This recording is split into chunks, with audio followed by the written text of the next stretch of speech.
Well, there are a lot of experiences that I have had that Jesus himself never had.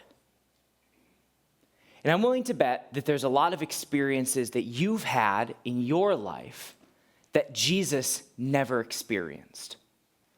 And as we've been going through the series, Letters of Life, and we've kind of worked up to where we are today, this started to become impressed upon me, does Jesus really understand my struggle? Because it seems to me like there are a lot of things that Jesus never went through, things you and I go through that Jesus, he never had to. As I was thinking, there's a list of here. Let's see. So Jesus was never divorced. Jesus never had to deal with the difficulty of having a spouse bail on them, or have an affair, or deal with the after effects of your own decisions and now your marriage is broken. Jesus never had to deal with that. He was never even married. Jesus was never a single parent.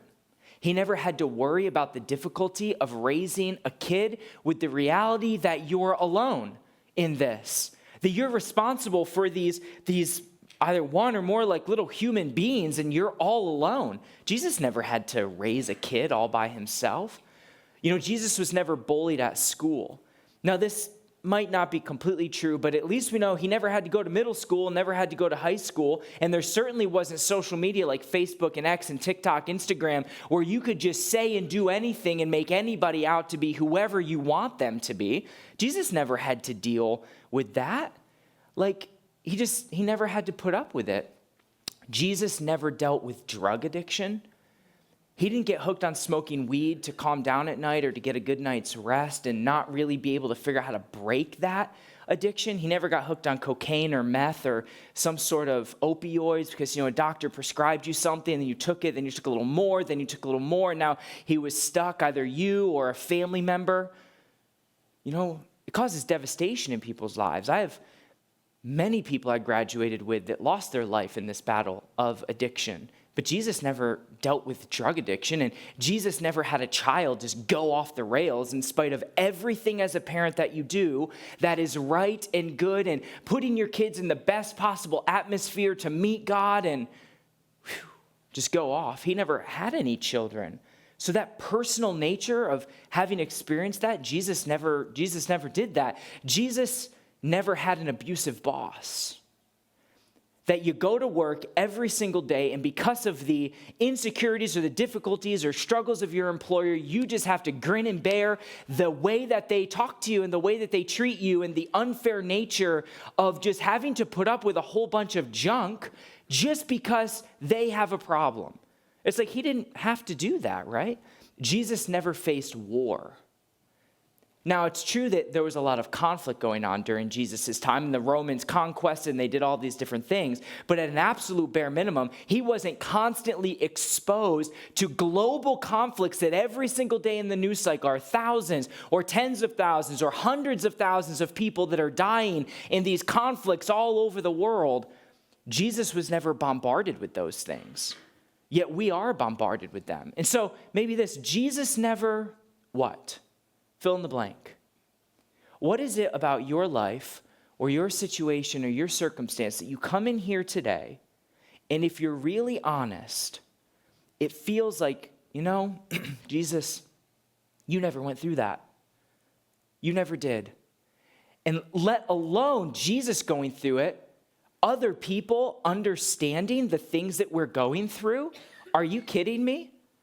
If Jesus can't understand it, how in the world is anybody around me going to understand this? Because our situations and circumstances are so unique. In fact, nobody will ever have the exact same story that you have. Nobody. Nobody will ever go through all of the peculiar things and the specific things that you go through. And so what we do is we can tend to wield that idea and keep people at an arm's length. And oftentimes we even keep God at an arm's length. And we say things like this: don't pretend like you understand what I've been through. Don't even. Or try walking a mile in my shoes. Or wait till the shoe's on the other foot. We like talking about shoes in this specific instance. I don't know why, but we do. It's not as simple as it sounds. I know you think it is, but it's not, because my situation is different than your situation, right? Because my spouse did this. Yours only had an affair. Mine had an affair, and then they took the kids, right? We have all these reasons that our situation is just unique. Like, how about this one? This is probably the one that I hear the most of all. That you just don't get it. You just don't get it. Get away from me. Stay back. Don't press there. Don't ask questions. You don't get it. And we can treat Jesus the same way. And so this is what I would like to submit to you this morning. And I'm hoping that by the end of this worship service, that you walk out of here understanding what is actually true, that Jesus understands us. He doesn't just have a head knowledge of the things that you've been through and the circumstances that you're fighting through and the difficulties. He doesn't just know what's going on. He understands what you're going through. He understands us at the absolute deepest level. And because of his understanding for us, we'll take it a little bit further. Jesus will help us in any circumstance that we find ourselves in. And so I'm excited because where our Letters of Life series has landed us is in Hebrews chapter 5. That's the devotional for today. And so at the end of this last week, if you've been keeping up, you would have read Hebrews chapter 4. And so we're looking at the end of Hebrews chapter 4 and then through the first chunk of Hebrews chapter 5. And I'm really excited to look at this because this is kind of a portion of scripture that is unbelievably encouraging in making this argument that Jesus understands us and that Jesus will help us. But it's one you probably haven't heard too much spoken about because it's kind of like a funky little passage here in the book of Hebrews. And so let me give you some context for the book itself, okay? So let's look at the author and the audience of the book of Hebrews. And I will greatly simplify this for you. We don't know who wrote the book of Hebrews, and we don't know who the book of Hebrews was written to. We have no idea. So we can take some guesses, but at the end of the day, nobody really knows. And so I can tell you this about the author. The author was very, very familiar with the teachings of the apostles and the teachings of Jesus himself. I mean, he was unbelievably wise in discerning all of those teachings. And the audience, probably the reason this is called the book of Hebrews is because the audience was so understanding of the Hebrew law, of what it meant to be Jewish. And so the author doesn't really take a whole lot of time to explain those things he assumes that the audience understands. And so we'll have to back up a little bit to kind of explain some concepts that the audience would have already understood, but I'll make sure that we do that together. And so that's kind of the context that the book of Hebrews lands in as we're talking about Jesus. And so Hebrews chapter 4, right off the bat, the author is going to say, this is the reason that Jesus understands us. Verse 14 says this, so then, since we have a great high priest who has entered heaven, Jesus, the Son of God, let us hold firmly to what we believe. This entire argument that Jesus understands us and Jesus will help us comes from this idea here that we have a great high priest, and his name was Jesus.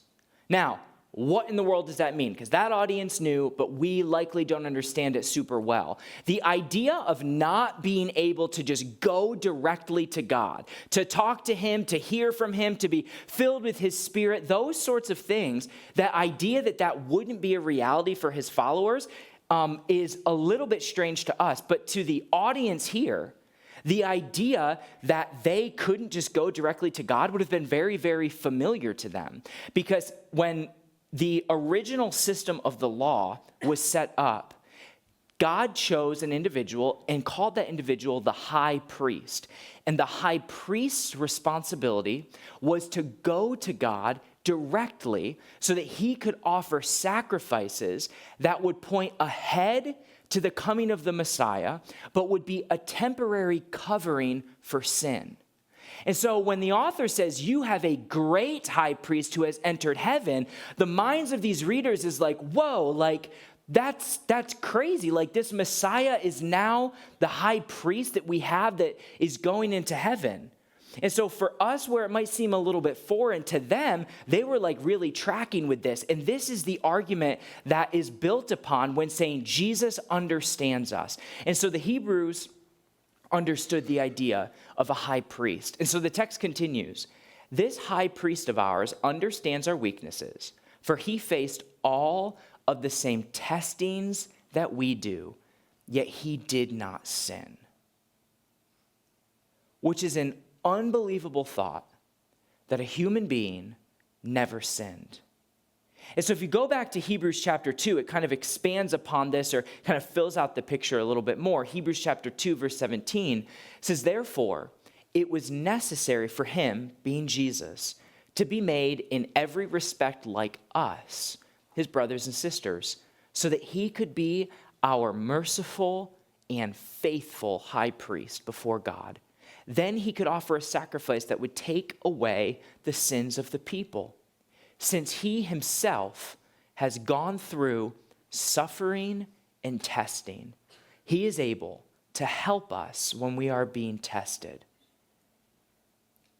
And so we ask this question, right? Does Jesus understand my struggle?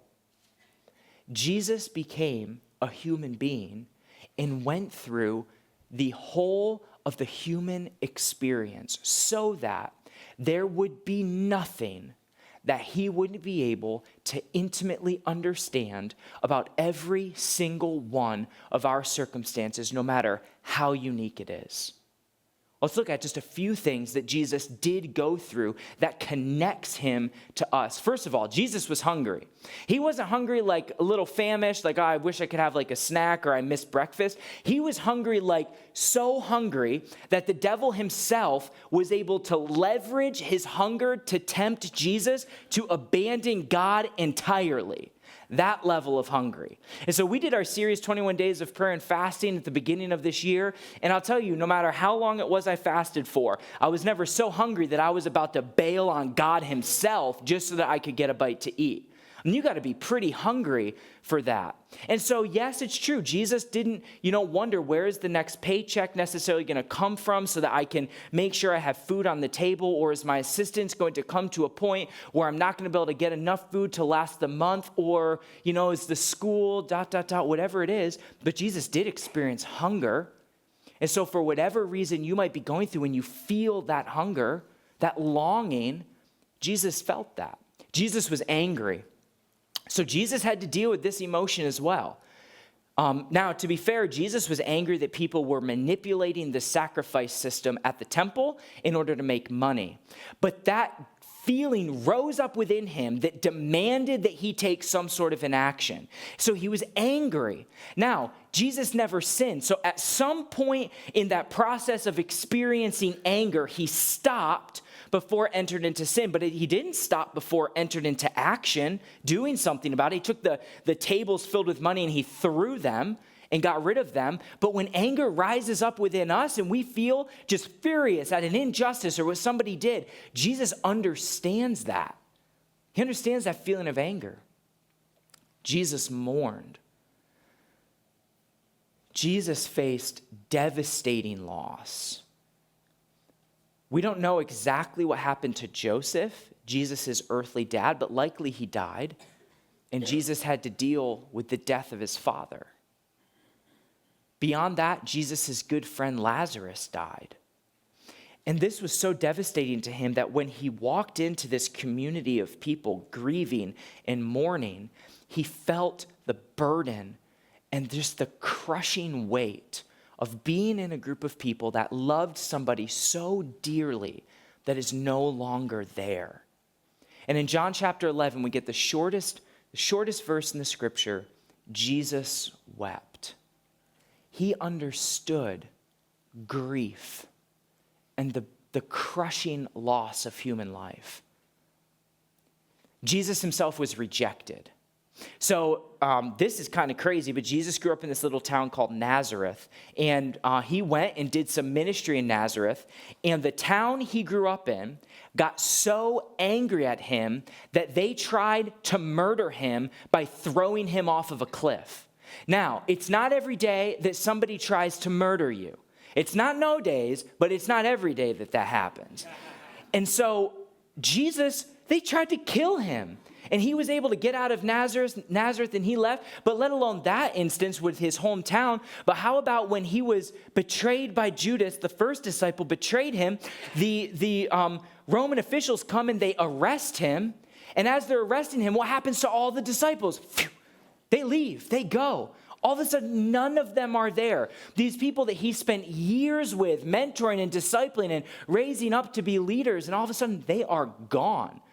And then the last one is Peter. He kind of sneaks and, tries to get outside of this mock trial, essentially, that Jesus was having. And he started getting questioned. Wait, weren't you with him? Weren't you with him? And he's like, no, I have never seen him. I don't even know who he is. And in that moment, Jesus was just crushed with rejection. People he loved bailed on him.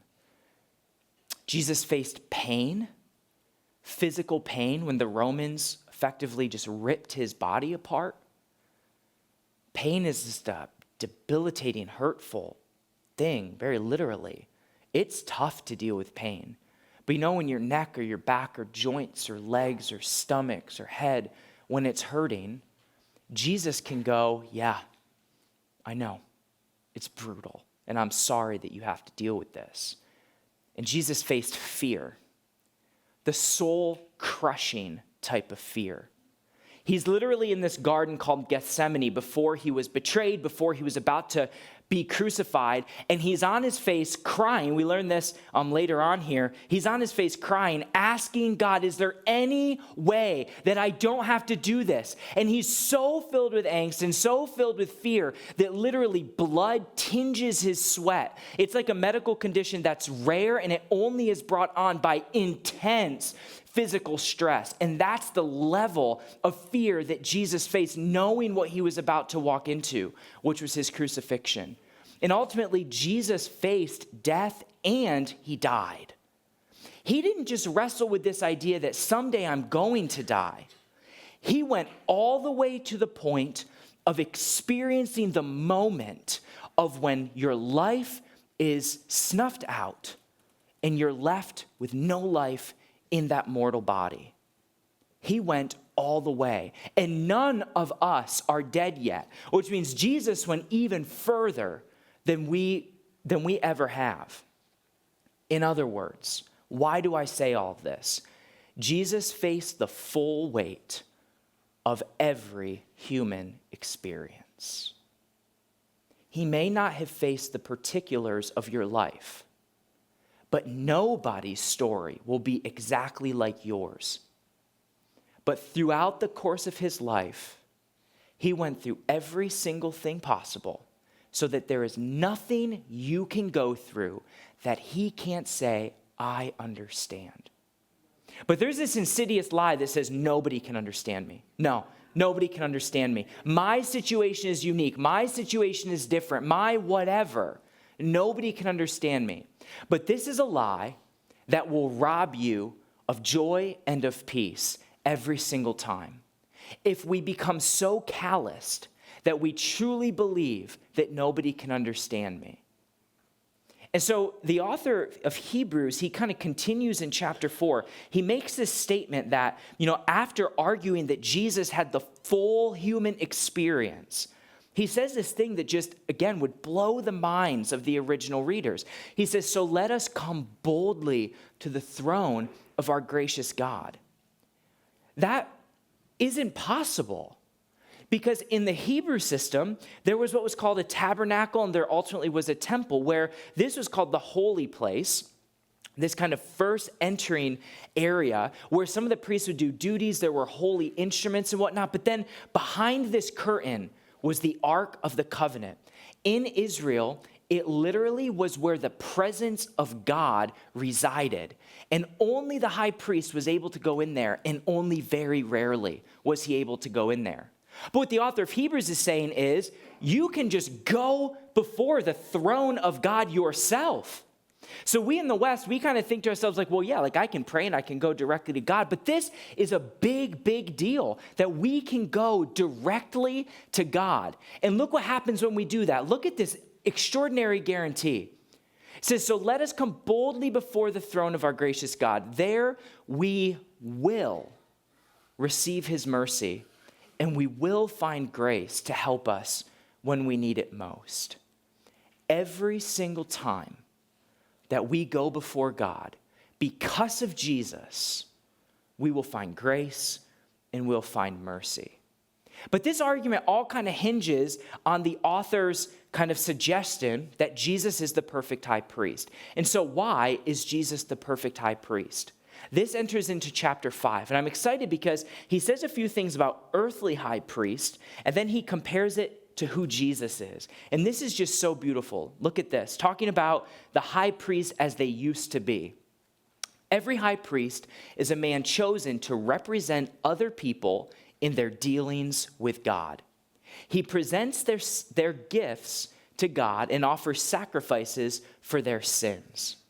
So the high priest doesn't get to decide they want to be the high priest. God chose each person who would be the next high priest.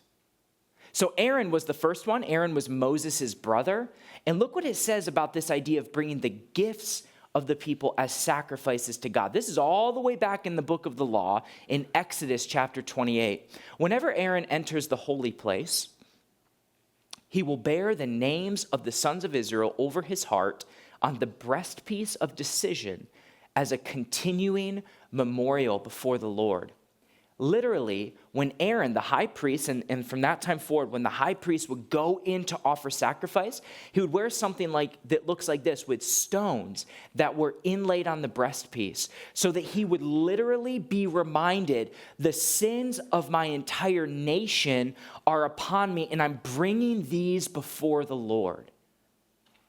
But look at this, and I think this is just one of the most beautiful verses in all of the book of Hebrews.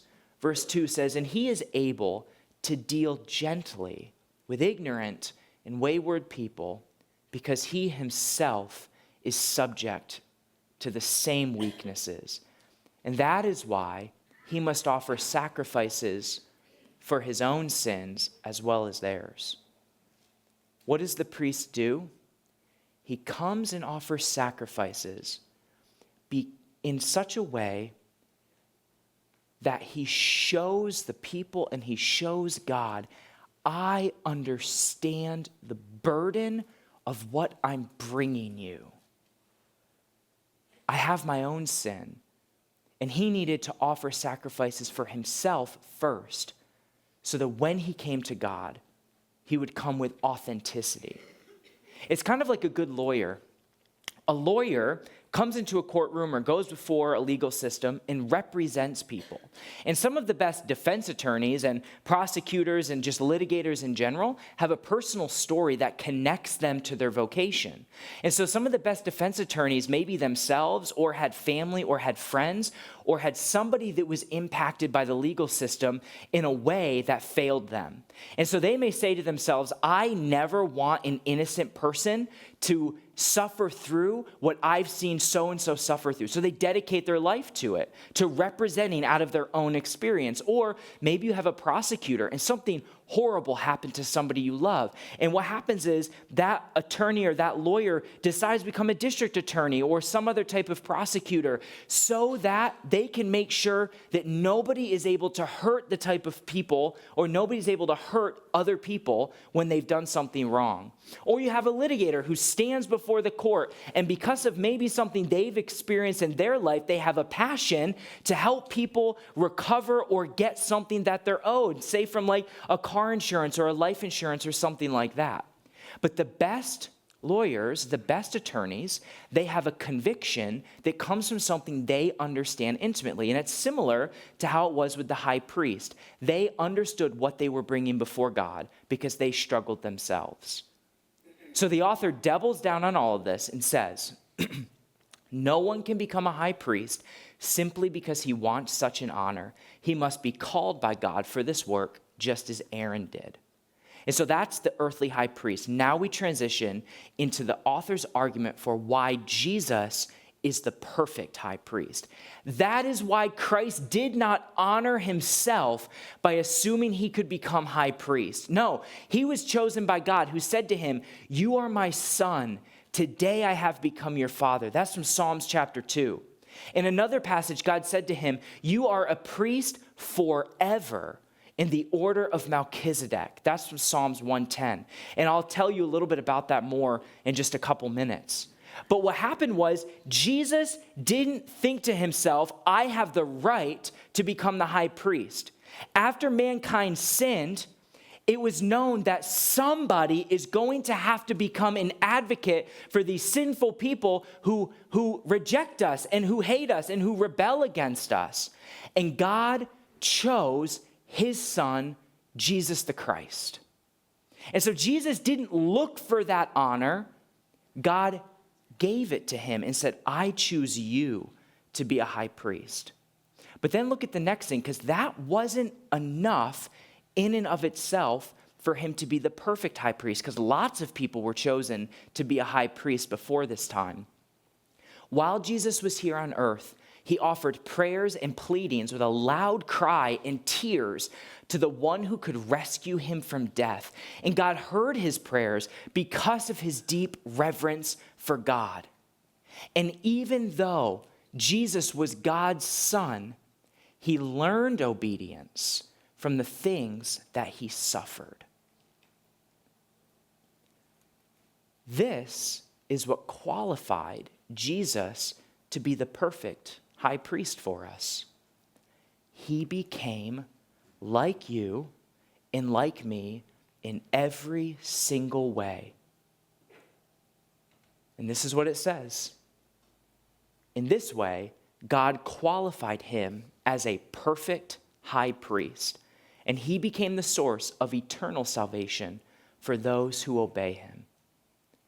And so Jesus is able to be a perfect high priest because God chose him, but also because he humbled himself, became like you and me, and he never sinned, even though he experienced the full weight of what it meant to be a human being. And instead of offering another type of sacrifice to God to cover sin, he was able to become the sacrifice for sin, because you deserve to be killed and you deserve to be separated from God for all of eternity. That's what sin does to us. But what Jesus said was, "I'll take it. I will pay the penalty of that sin, even though I've done nothing wrong." And it's because he did nothing wrong, because he lived such a perfect life, that he's able to become that sacrifice for us. But it says Jesus was the perfect high priest who went into heaven and who advocates for us and defends us before God. And look at the timeline on this. And he brings up this individual, Melchizedek, again. This is the last verse. "And God designated him to be a high priest in the order of Melchizedek." Why is this important? Because me and you, we hear the word Melchizedek and it's like, what in the world are you talking about here? So Melchizedek was a kind of an interesting individual in the Old Testament, because we only get like maybe 4 or 5 verses about this guy at all. So Abraham, like Father Abraham, who God made a covenant with, and all of a sudden the whole nation of Israel comes from Abraham, that guy. His nephew Lot got himself in trouble, and so Abraham had to go and rescue him. And on his way home from rescuing Lot, he ran into this individual. And this is all that the scripture says, that he met a man named Melchizedek, who was a king of a city called Salem and was a priest of the Most High God. They didn't even have the law yet. He certainly wasn't a descendant of Aaron, but he stood as a priest and as a king, just like Jesus, our Savior, is a priest and is a king. And later on in Hebrews, it would explain that this individual Melchizedek, we don't really know who he was. We don't know who his parents were. We don't know when he was born. We don't know how old he was. We don't know when he died. And in this way, he's what's called a type of Christ, an individual that reveals to us, or revealed to the Hebrew people, and now we can look back on, of who the Messiah would be and parts of his character. And so he's a priest forever, not as a descendant of Aaron, not as anything he earned, but he's a priest in the order of Melchizedek, chosen by God forever and forever and forever. And so Jesus is the perfect high priest. And because he is the perfect high priest, Jesus understands us. By definition, to be a high priest is to bear the weight of experience so that when you go to God on someone's behalf, you carry that authenticity with you. And so I know that there are all the unique experiences in this room because nobody's story is the same as anybody else's. But I want to go a step further than this and say that Jesus will help us. Through his understanding of you and through his understanding of your circumstances, he will help you. And I don't know exactly what that help looks like, to be honest, because for all of us, it might be different. 100% for sure, it involves being committed to the church and surrounding yourselves with other believers. It definitely involves prayer to the Lord and reading his word to receive it. But there could be so many ways in which Jesus will help you. But know this first, he understands what you're going through. He understands you, and so he's able to help you. And that'll work itself out in a whole lot of ways. But it begins to break down the walls of this idea that I'm beyond help and nobody can possibly understand me. Last week, we celebrated baptisms. It was awesome. We had like 16 people get baptized. And we asked this question when they're in a tank. It comes directly from Romans 10. It's a confession of faith, if you will. If you confess with your mouth that Jesus is Lord and believe in your heart that God raised him from the dead, you will be saved. And that is what it means to be a follower of Jesus. And when we're followers of Jesus, he stands as our high priest and as our helper. And so this is what I would like to do. And the reason I show you this scripture, I just want you to have an opportunity to just talk with the Lord. Because I've asked you to think about some things that are probably pretty tough. This stuff you feel like nobody really understands, all the details of what you're going through. I want you to have a chance and opportunity to just search your heart for a few moments.